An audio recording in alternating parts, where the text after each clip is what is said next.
Jace Rowan arrived at the Araxia Joint Training Academy on a quiet morning, when the sky was pale blue and two suns hung low on the horizon. The air was calm, almost too calm for a place known across the galaxy for shaping elite defenders.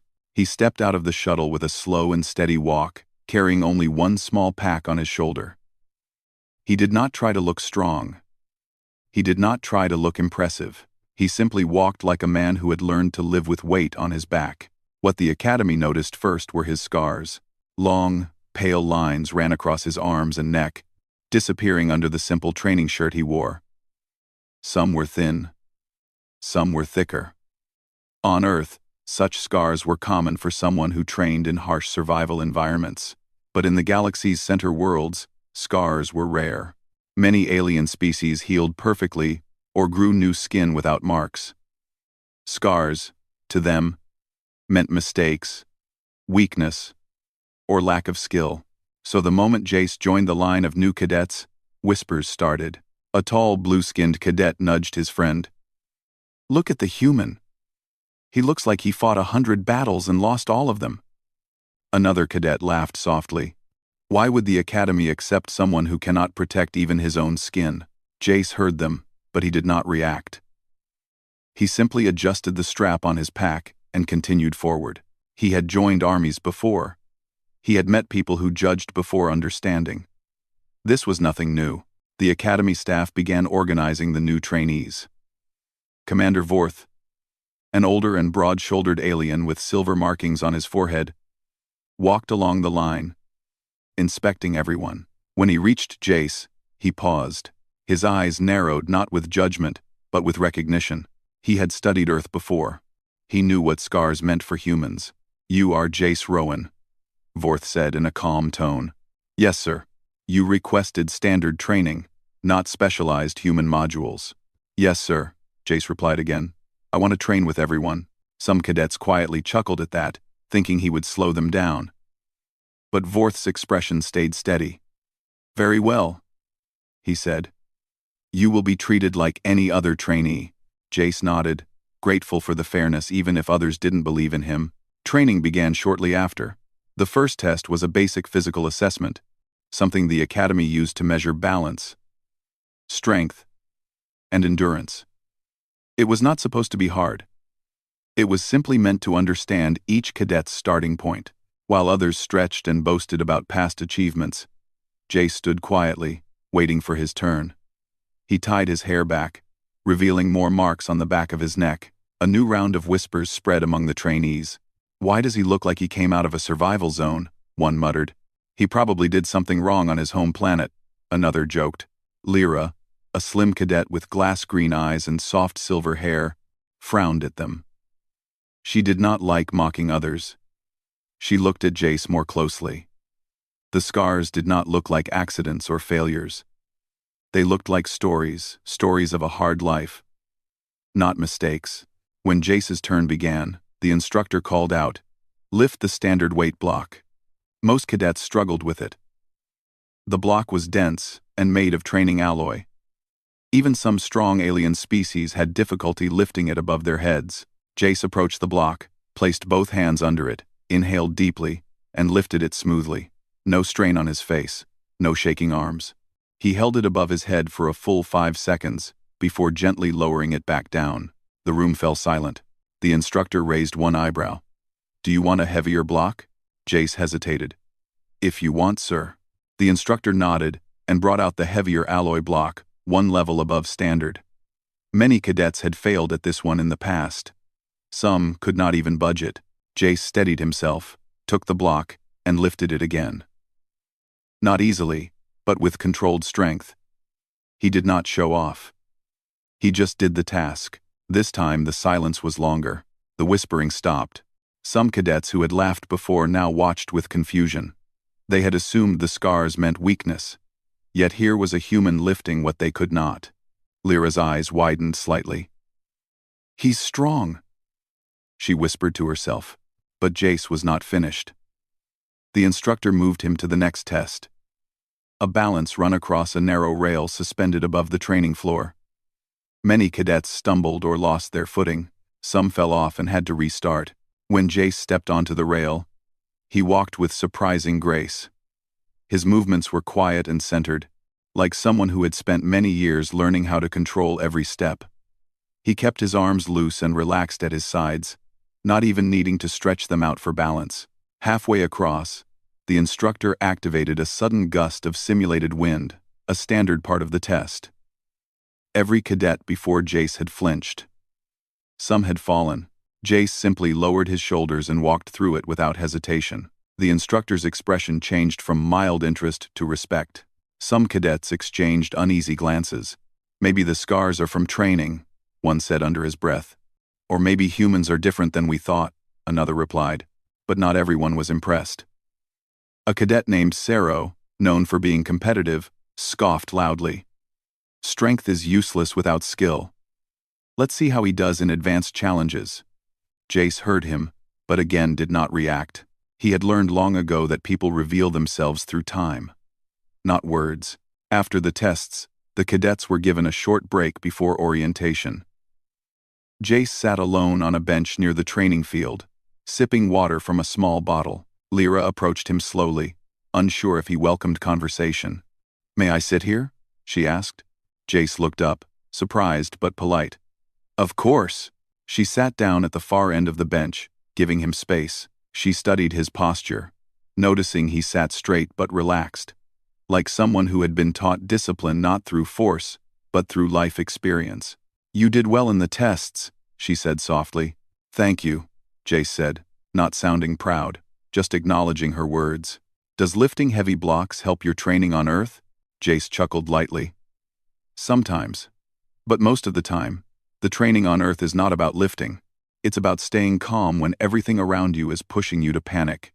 Lyra tilted her head slightly. "Your scars, are they from animals? Or battles?" Jace thought for a moment. He never liked talking about himself, but her tone was kind, without judgment. "Most are from nature," he said gently. Lyra nodded slowly. "Your species is known as Deathworlders in many records." He smiled faintly. "I know. It sounds more dramatic than it is." Before Lyra could ask anything else, the Academy speakers activated. "Attention all cadets. Report to the main hall for the Great Trial announcement." The Great Trial. Cadets around the field gasped. Some looked nervous. Others looked excited. The Great Trial was a famous event held once every cycle, testing courage, teamwork, and endurance. It was known across the galaxy for shaping legends. As the crowd walked toward the main hall, Sero approached Jace again. "Do not join the trial," Sero said sharply. "You will embarrass yourself. This is not about lifting weights or walking rails. This is real training." Jace simply looked at him with calm eyes. "Thank you for your warning," he said gently. Sero frowned, confused by the polite response. Lyra watched the interaction quietly. She noticed something unusual. Jace did not take offense, did not argue, and did not defend himself. He simply accepted the comment, with steady patience. Inside the main hall, the atmosphere was electric. Hundreds of cadets filled the seats while large screens displayed past great trials, rushing storms, collapsing platforms, maze-like corridors, logic puzzles, and unexpected environmental shifts. Commander Vorth stepped forward once again. "The Great Trial begins tomorrow," he announced. "It is optional. You may join only if you feel prepared." Many cadets cheered, eager to prove themselves. Then Vorth added, "But remember, the trial is not about strength. It is about heart. Only those who understand patience, courage, and teamwork succeed." Jace listened quietly. The words resonated with him. Vorth finished the briefing, and cadets began filling out forms to register for the event. Sero and his friends quickly signed up, boasting loudly about how they would dominate the field. Some cadets hesitated, others whispered. Jace walked to the registration table without a moment's pause. Lyra watched him carefully. "Are you sure?" she asked when he returned. "Yes." "Why?" Jace looked around the hall. His voice remained soft but firm. "Because trials show a person's truth, and I want to see my truth here." She smiled gently. Then I hope the trial sees the real you. As the cadets left the hall, the whispers started again, not mocking this time, but curious. The human with scars was joining the legendary trial. Nobody knew what would happen. Nobody knew what he was capable of. But one thing was clear. For the first time since his arrival, the laughter had softened, and the Academy's eyes were beginning to watch him more closely. Jace Rowan walked toward his quarters with a calm step, unaware that his journey into legend had already begun quietly, slowly, and without the approval of those who had mocked him only hours before. And tomorrow, the great trial would reveal everything. The morning of the great trial arrived with a soft, golden glow across the Araxia Academy grounds. 2 suns lifted slowly over the training dome, painting long shadows across the field where hundreds of cadets gathered. Some stretched nervously. Some whispered excitedly. And others stood quietly in lines, trying to calm their racing hearts. Jace Rowan stood near the back of the group, his expression steady, his breathing slow and controlled. He looked calm, almost peaceful, even though the trial was known across the galaxy for its difficulty. While others bounced on their feet or practiced battle stances, Jace simply closed his eyes for a moment, listening to the distant hum of the dome's systems powering up. Lyra stood a few steps away, watching him with growing curiosity. She had never seen someone so calm before a major challenge. "Are you not nervous?" she asked. Jace opened his eyes and gave a small smile. "A little.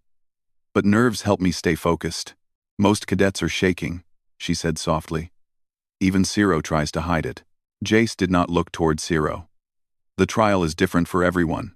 Fear shows in many forms. Before Lyra could respond, the Academy speakers crackled to life. "All cadets, enter the dome. The great trial begins in 5 minutes." A low murmur spread through the crowd. Cadets moved toward the entrance, some eager, some anxious, some whispering strategies. Ciro and his friends walked past Jace, their expressions sharp with confidence. "Try to stay out of the way, human," Ciro said. "This is not weightlifting. This is real training." Jace nodded politely. "Good luck to you." The calm response irritated Ciro, who expected fear or anger. He muttered under his breath and walked away. Lyra approached Jace again. "You don't argue with anyone," she said. "It wastes energy," Jace answered. "And today, energy is important." They entered the dome together. Inside, the air was cooler, with a faint metallic scent. The massive space had shifting floors, high platforms, steep cliffs, and moving obstacles. The dome changed its shape every trial, controlled by the Academy's system to test decision-making, teamwork, and endurance. Commander Vorsh stood on a high balcony overlooking the field. Instructors lined the railings, ready to monitor every step. Vorth raised his hand. "Cadets of Araxia, the great trial is not about defeating others. It is about discovering who you are under pressure. Remember your training. Trust your instincts. Move with purpose." The lights dimmed, leaving only the glowing indicators marking the start line. "Begin," Vorth said. A loud tone echoed across the dome. The ground shifted, and the trial began. Many cadets rushed forward immediately, trying to get ahead. They sprinted across the field, shouting instructions to their teammates or jumping over obstacles with dramatic flourishes. Jace did not run. He stepped forward slowly, scanning the entire field. His eyes moved from left to right, studying the shifting platforms, the rotating walls, and the small energy storms forming like sparkling clouds. Where others saw chaos, he searched for patterns. Lyra followed him for a few steps. "Are you not going to start?" "I already started," he said gently. "The trial rewards patience." She blinked at him. "But we must move fast. We must move smart," Jace corrected softly. A large group of cadets rushed toward the first obstacle zone, a collection of moving blocks that slid unpredictably. Ciro led his group confidently, shouting directions as if he already knew the best path. But as they charged forward, the blocks shifted suddenly, closing off their route. Several cadets stumbled back.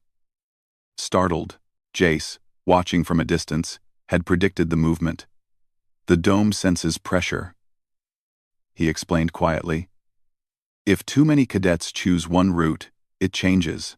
Lyra stared at him. How do you know this? Earth teaches us to watch nature, Jace said. Whether it's storms, animals, or unstable ground, everything has a rhythm. He nodded toward a different path, one that looked harder, with a steep climb, yet it remained stable. Come, Jace said. Lyra followed him. They reached the cliff-shaped obstacle. Most cadets avoided it because it required strength and balance. Jace touched the wall, finding small handholds invisible to the eye, but detectable to anyone who slowed down. This path is calmer, he said. With slow, deliberate movements, he climbed upward. Lyra followed, surprised by how natural he made it look. Halfway up, she slipped, but before she could fall, Jace reached down and caught her hand. Hold, he said gently. She steadied herself. Thank you. He nodded and helped her find a better foothold. From below, some cadets watched in disbelief. Look at him, one whispered. He climbs like he lived on cliffs. Zero, stuck at a blocked path, saw Jace helping Lyra and frowned in irritation. He is just showing off, he muttered. But deep inside, a small ripple of doubt appeared. When Jace and Lyra reached the top of the cliff, they got a clear view of the field ahead. It was even more complex, moving bridges, sudden rises of platforms, and glowing energy storms drifting low. Lyra took a deep breath. This is harder than I expected. Jace studied the storms. They move with heat. If we stay on the shaded side, they won't come near us. How do you know that? Jace shrugged softly. It reminds me of a place on Earth where hot winds create similar movements. Lyra looked at him with new respect. She had always heard humans used instinct, but she had never seen it in action. They continued carefully, choosing routes that others ignored.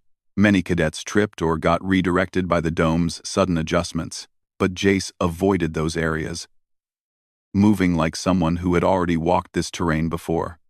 At one point, they reached a rotating platform tower. Many cadets jumped onto it without waiting, trying to reach the checkpoint quickly. But the platform rotated suddenly, throwing several off balance and forcing them to restart. Jace, instead, waited. Lyra stood beside him. Why stop? Because it is about to slow, Jace said. A moment later, the platform shifted into a slower rotation. Jace stepped on with Lyra, moving calmly. How do you always know? She asked. He looked thoughtful. Humans learn from our environment. Growing up on Earth teaches us to expect sudden changes.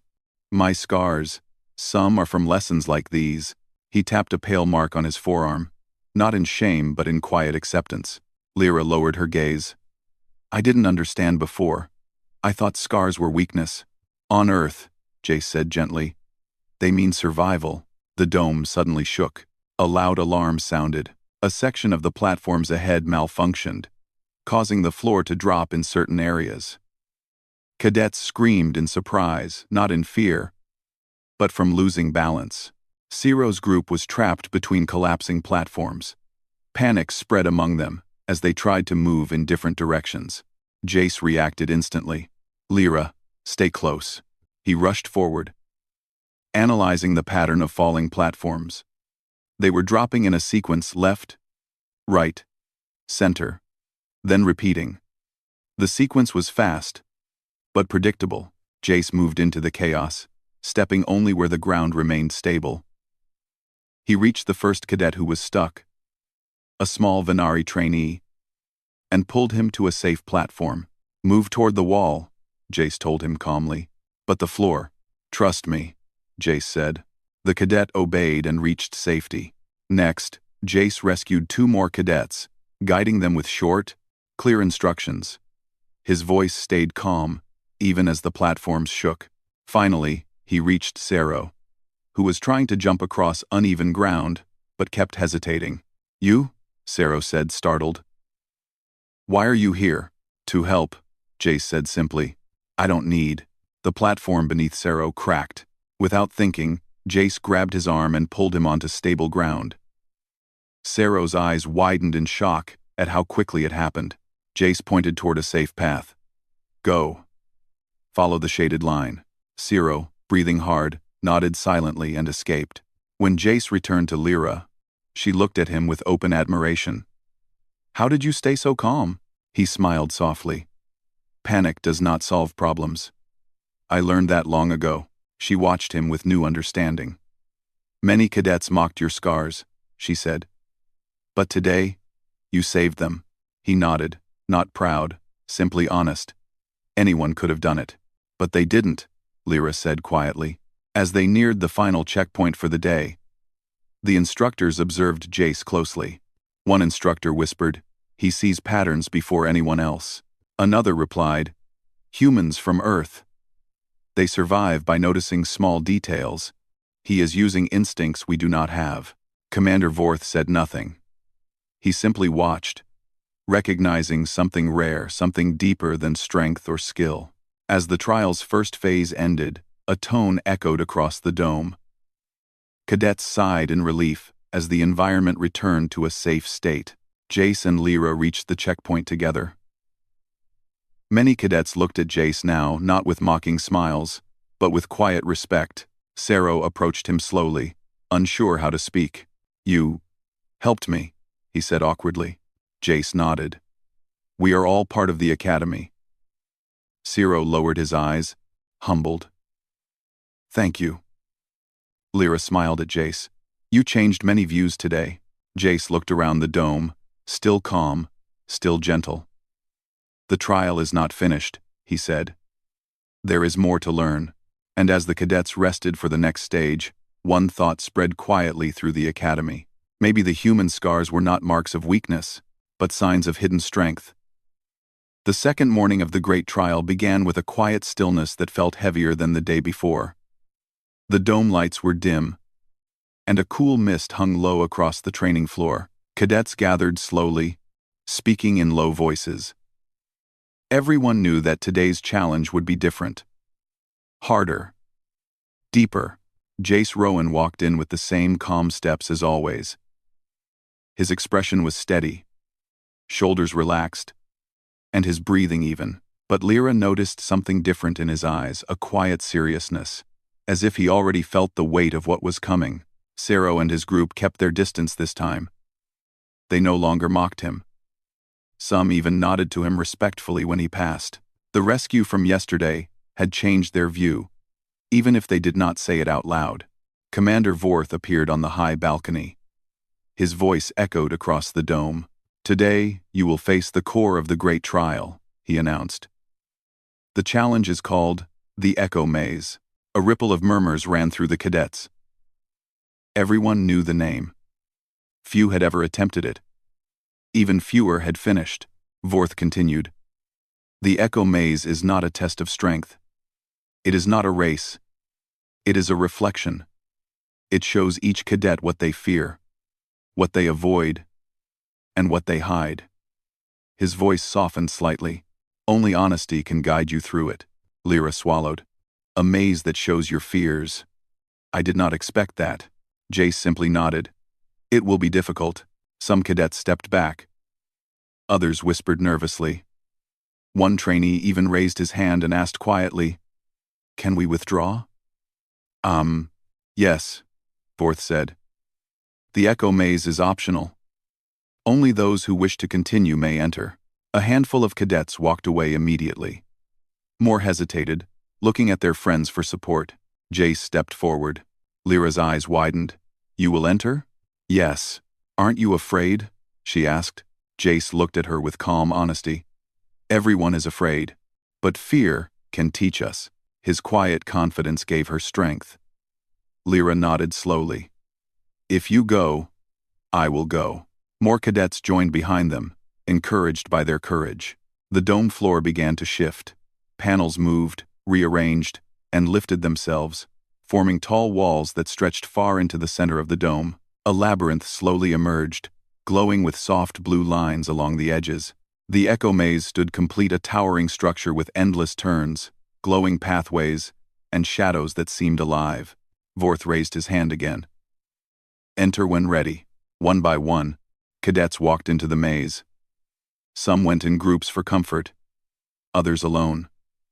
Jace entered silently, his steps steady. Lyra followed, just a few breaths behind him. Inside, the maze felt alive. The walls pulsed with faint light, like a heartbeat. The air was cool, but every sound echoed gently, even their footsteps. The first corridor was calm, almost peaceful, but the deeper they walked, the more the maze responded. A soft whisper of wind brushed past Lyra's ear. She flinched. "Did you hear that?" "Yes," Jace said, watching the walls. "The maze listens. Be careful." They reached a junction with two paths. One glowed warmly, inviting. The other dimmed, shadows shifting slightly. Lyra pointed to the warm path. "This one seems safe." Jace shook his head. "The maze is not simple. The safe path may not lead forward." He placed his hand on the wall and closed his eyes for a moment. The faint vibrations under his palm told him something. He wasn't sure what, but he felt drawn to the shadowed path. "This way," he said. Lyra hesitated but trusted him. They walked into the darker corridor. Their steps echoed deeper and deeper. The air changed. The walls began forming faint images, shapes, memories, moments. Lyra gasped as a familiar scene appeared faintly. Her mother standing in their royal hall, looking disappointed. Lyra reached toward the vision, but her hand passed through it like mist. "It's not real," Jace reminded her gently. "I know," she whispered. "But it feels real." The maze continued shifting, showing fragments of her childhood, fears, failure, loneliness, expectations she struggled to meet. Lyra moved closer to Jace, unsure of what the maze would show next. "What does it show you?" she asked. Jace walked quietly. "Memories," he said softly.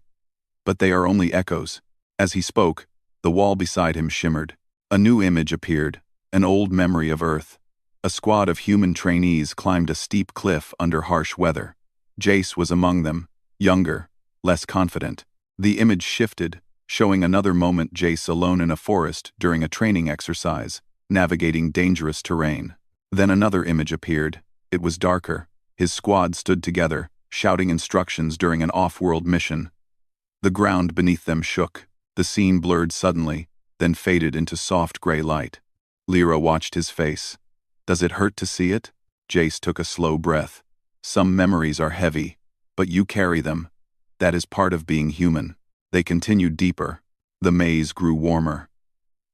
The air pulsed gently, as if breathing. The walls rose higher, casting long shadows. The corridor ahead split into 3 different paths. Lyra looked to Jace. "Which one?" Jace closed his eyes briefly. When he opened them, he chose the middle path. "This one." They walked forward, but after a few steps, the ground shimmered. The path twisted slightly, and suddenly Lyra was no longer beside him. Jace turned sharply. "Lyra?" He was alone. The maze had separated them. Lyra stood in a different corridor, her heart racing. "Jace?" she called. No answer. The maze whispered softly, like a distant breeze. The walls glowed faintly, showing her a scene from her past, her struggling to learn her kingdom's traditions.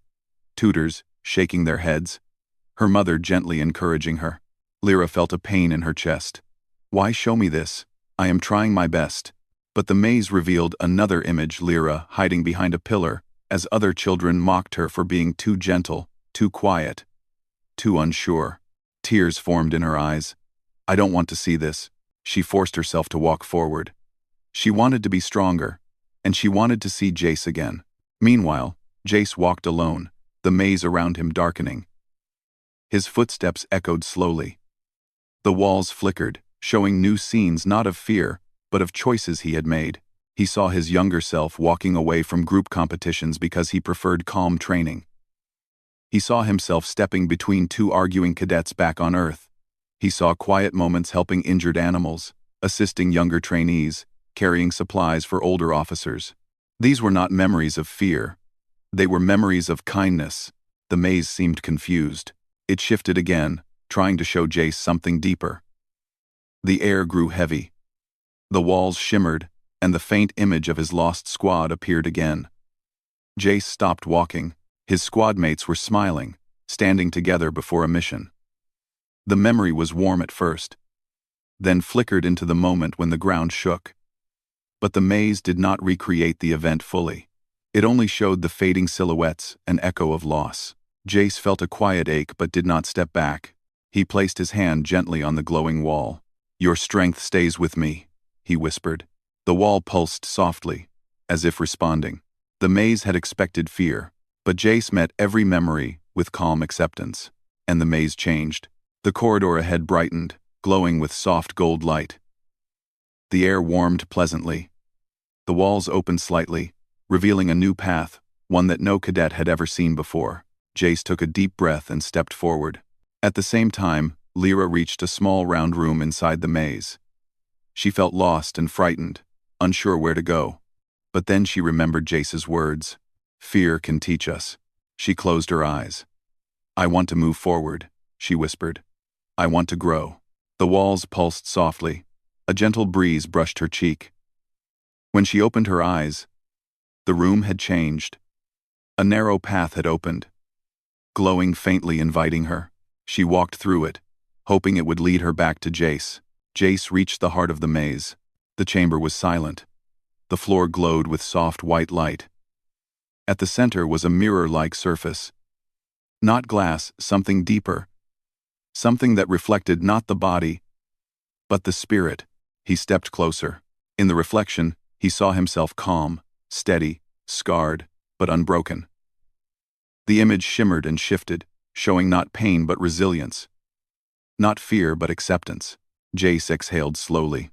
"I am who I am," he whispered, "and that is enough." The chamber responded. Light burst gently from the mirror, rising like mist. The maze walls trembled not in danger, but in recognition. A low hum filled the air. Then a doorway appeared behind him, bright, clear, open. He had completed the echo maze. Lyra finally reached a corridor that led to the heart chamber. When she saw Jace standing there, bathed in soft light, she froze in awe. "You finished it," she whispered. He looked at her with gentle eyes. "The maze guided you too." She stepped beside him. "I feel different," she said. "Like I learned something about myself." He nodded. "That is the purpose." Together, they stepped through the glowing exit. When they emerged, the entire academy fell silent. Cadets, instructors, and Commander Vorth stared in disbelief. A human had completed the echo maze, calmly, quietly, without fear. Lyra, too, had reached the final chamber, an incredibly rare achievement. Commander Vorth stepped forward. "Jace Rowan," he said in a voice filled with respect, "you have done what no cadet has done in generations." The hall buzzed with awe, but Jace simply bowed his head. He had not entered to win. He had entered to understand himself. And tomorrow, the Academy would honor him, though none yet knew the legend he was walking toward. The day after the Echo Maze Challenge, the Araxia Academy carried a strange silence. Not a tense silence, but a thoughtful one, like the calm after a storm that left everyone changed in some way. The cadets walked through the halls slowly, whispering about what they had witnessed the day before.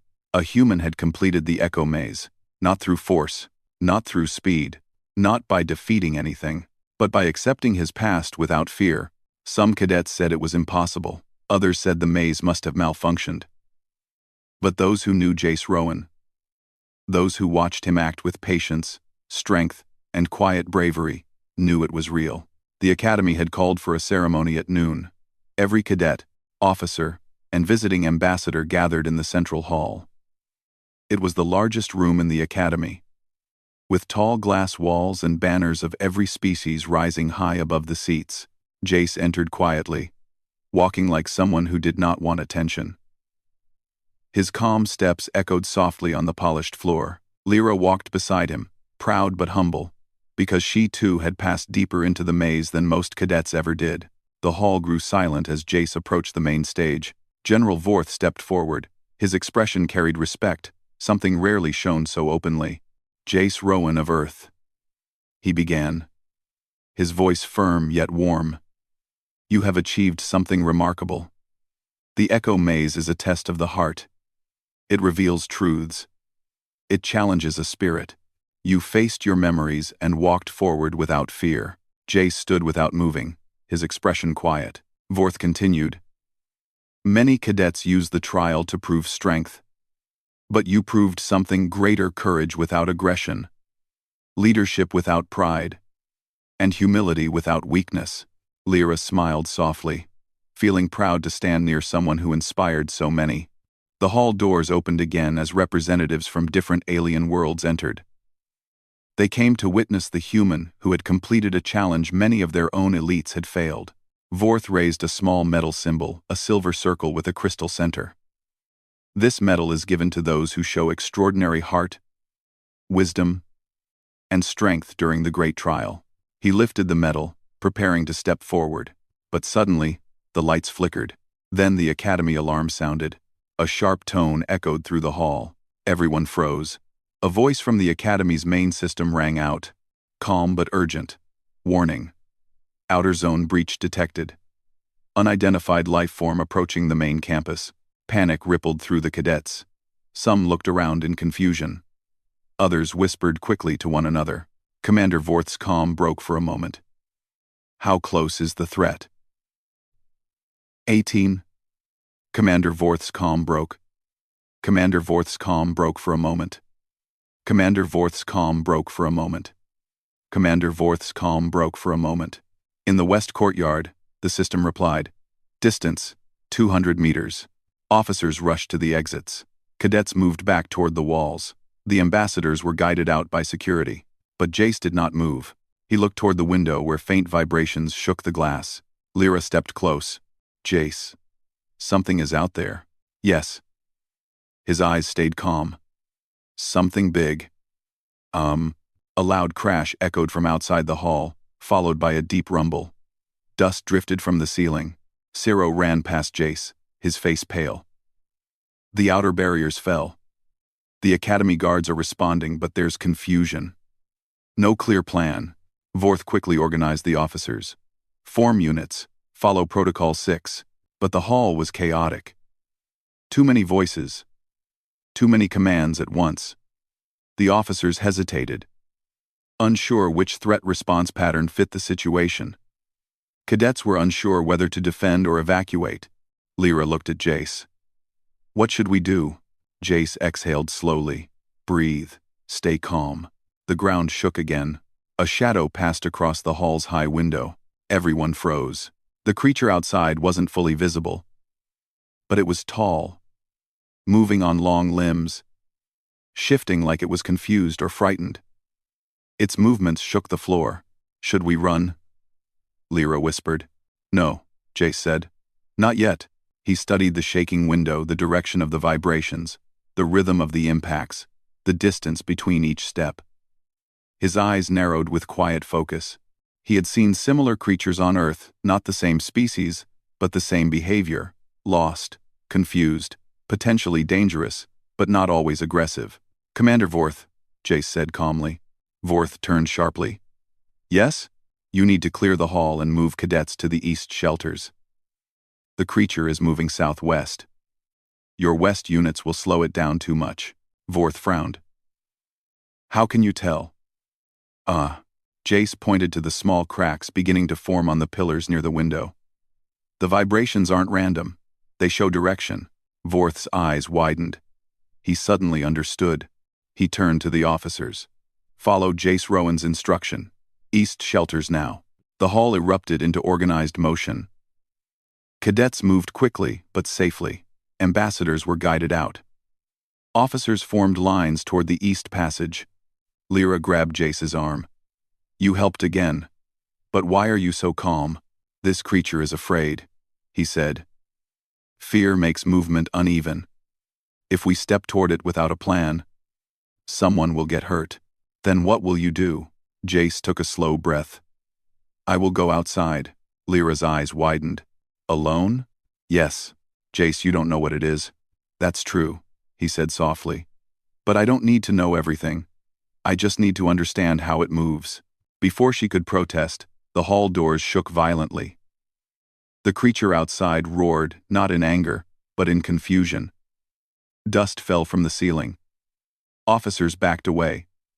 Unsure how to respond, Jace stepped forward. Vorth shouted, "Jace, wait," but he shook his head gently. "Let me try something." He opened the hall door just enough to slip through. A blast of wind rushed in.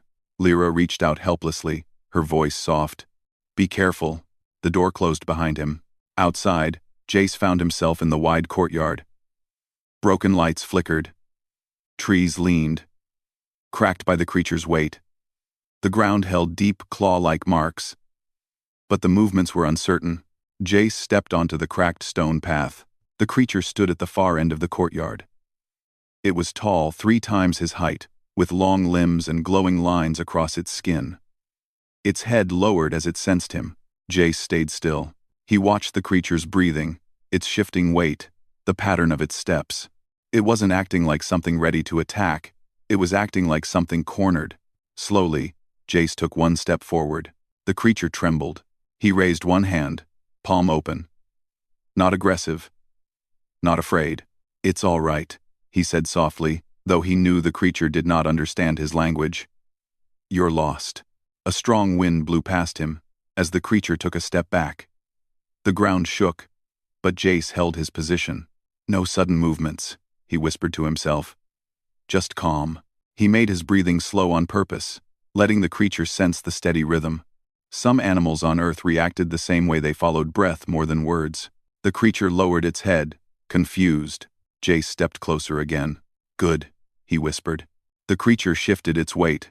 Its claws scraped the ground. Not a threat, just uncertainty. Jace studied the direction it kept glancing toward. A gap in the academy wall. A path leading back into the wild zones. "You're trying to go home," Jace said softly. He moved to the side, not blocking the creature, not challenging it, just giving it space. The creature blinked its glowing eyes. Then, slowly, it turned toward the broken gap. It stepped through it carefully, its massive body moving with trembling caution. Jace took another slow breath. "There you go." And then, it was gone. The courtyard fell silent. A moment later, the academy doors burst open. Officers rushed out. Lyra ran toward Jace, her eyes wide with relief. "Are you all right?" she cried. Jace nodded with a small smile. "Yes." It wasn't hostile. Commander Vorth approached, his voice filled with rare emotion. "You guided it away without harm. That is remarkable." Jace shrugged softly. "It just needed a path." Vorth stepped back and looked at the cadets gathering in awe. "This," Vorth said loudly, "is why strength alone does not create heroes. Wisdom and calm are equally powerful." He turned to Jace. "You saved this academy today." The cadets stood silent for a moment. Then slowly, respectfully, many of them placed their hands on their chests, the academy sign of honor. Lyra stepped beside Jace, smiling warmly. "You don't try to be a legend," she said softly. "But that is exactly why you become one." Jace looked around, humbled. "I only did what anyone should." But everyone knew that was not true. Not everyone would have walked into the courtyard. Not everyone would have understood the creature's fear. Not everyone would have remained calm when the academy shook. Only Jace Rowan did. Commander Vorth raised his voice again. "From this day forward, we recognize Jace Rowan with a new title, one spoken with respect across all training worlds." He paused. "Legend Walker." The hall erupted in quiet, reverent applause. Jace bowed his head, not for praise, but for gratitude. He had not come to make history. He had come to learn. But sometimes, legends are written not by those who seek greatness, but by those who walk quietly into it.